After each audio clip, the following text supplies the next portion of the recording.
那天刚开始点2、3分钟就爆表了，然后满屋就是那种装修那种粉尘的那个味道，然后我就跟他们联系不上了，怎么也联系不上。亲爱的朋友们，今天咱们聊聊一个大家都可能关心的话题——二手空调。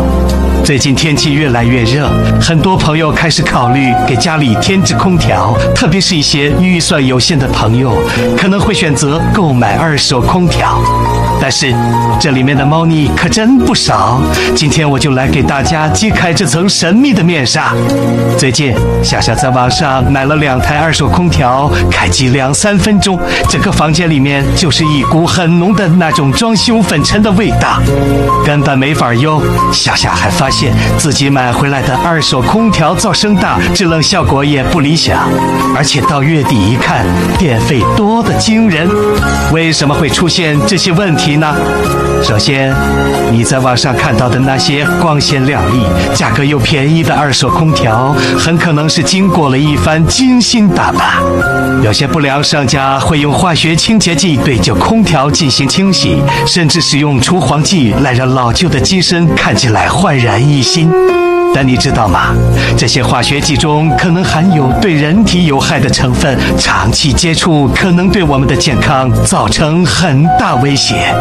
而且，这些被翻新的空调，实际上很多都是使用了10几年甚至20多年的老机器。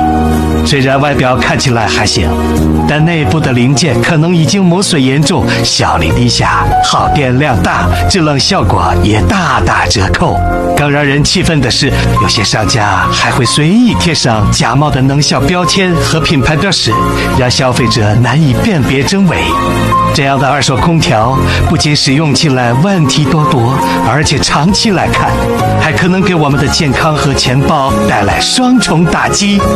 朋友们，想象一下，当你满心欢喜地买下这样的空调，期待它能带来凉爽时，却发现它噪音大、制冷效果差，还有刺鼻的味道。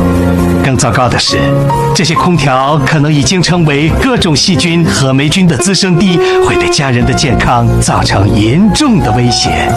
我不禁要问，商家这样的欺骗行为何时是个头？我们的健康就这样被轻视了吗？每当我想到有朋友因为不知情而受到欺骗，我的心就像被针扎一样疼。亲爱的朋友们，你有什么想法或者经历吗？